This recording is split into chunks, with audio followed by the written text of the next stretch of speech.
So now that information is a lot more quickly disseminated, and you have groups that are saying, hey, we can band together as a group of little retailers and retail investors and make a difference, good for them.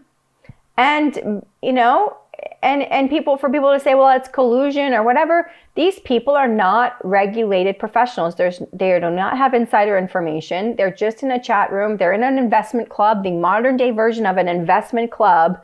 And they're doing what they're doing.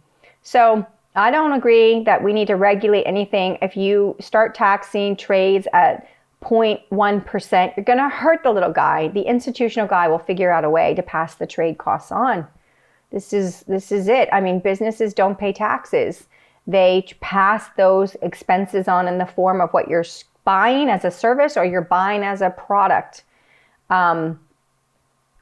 And that's why we are so anti-raising the business taxes, because it doesn't ultimately hurt the business, until there's a certain threshold, and then people will just not buy the product and it will hurt the business will go under. So what I'm saying is these incremental tax increases on businesses are passed through as long as it's possible to the actual consumer. And when it's not possible, the business will go out of business. So overall, it is never it doesn't ever raise the government expectation of actual revenue. You always get these projections by the Congressional Budget Office, and it is never what they project. The tax never raises what they project, because they do not project in those tax raising models what we call the law of unintended consequences, the reaction by people. It's like the law of, for every action, there's an equal and opposite reaction.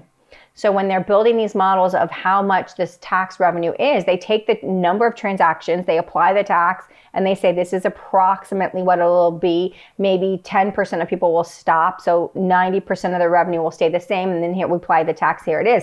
That's not what happens. That's not how it really works in the real world. And that's why we have the law of unintended consequences, and that for every action there's an equal and